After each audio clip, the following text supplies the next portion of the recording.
اگر کسی کی طبیعت میں بوجھ آئے تو فتویٰ مجھ پہ جو چاہے لگا دے، مگر بات دلیل سے کر رہا ہوں، دلیل سے سنوں گا۔ خدا کو صرف وہی مانتا ہے جو پہلے مصطفیٰ کو مانتا ہے۔ یہ ہے رسالت اور توحید کا تعلق۔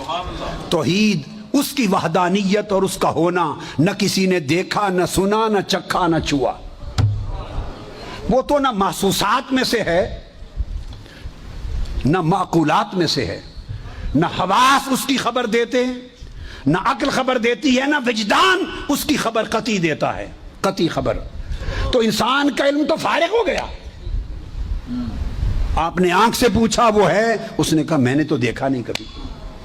کان سے پوچھا اللہ ہے، اس نے کہا میں نے تو کبھی سنا نہیں۔ زبان سے پوچھا ہے، اس نے کہا بھی میں نے تو چکھا نہیں۔ ناک سے پوچھا ہے، اس نے کہا کبھی سونگا نہیں۔ ہاتھ سے پوچھا ہے، اس نے کہا کبھی چھوا نہیں۔ حواس خمسہ پہلے ذرائع علم جواب دے گئے۔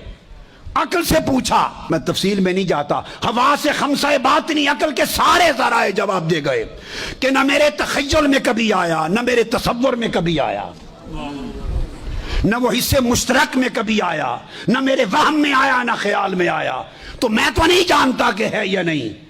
تو وجدان سے پوچھا، اس نے کہا مجھے کیا خبر۔ میں بھی پنجابی میں کہتے ہیں اگ سگ۔ کیا؟ اگ سگ۔ کچھ اگ سگ حواس سے لیتا ہوں، کچھ عقل سے لیتا ہوں۔ یہ دونوں بند ہو جائیں تو مجھے کیا خبر کہ کون ہے کون۔ حاضرین محترم، جب خدا کے ہونے کی خبر انسان کے پاس نہ تھی، نہ ہے، نہ کوئی ظاہری شہادت ہے، نہ کوئی ذریعہ علم ہے، تو خدا کے خدا ہونے کا کس نے بتایا؟ زبان مصطفیٰ نے۔ تو مصطفیٰ کا مقام یہ ہے اسلام میں کہ آپ نے فرما دیا وہ ہے، ہم نے مان لیا ہے۔ فرما دیا ایک ہے، ہم نے کہا ایک ہے۔ وہ جو بتاتے گئے ہم مانتے چلے گئے۔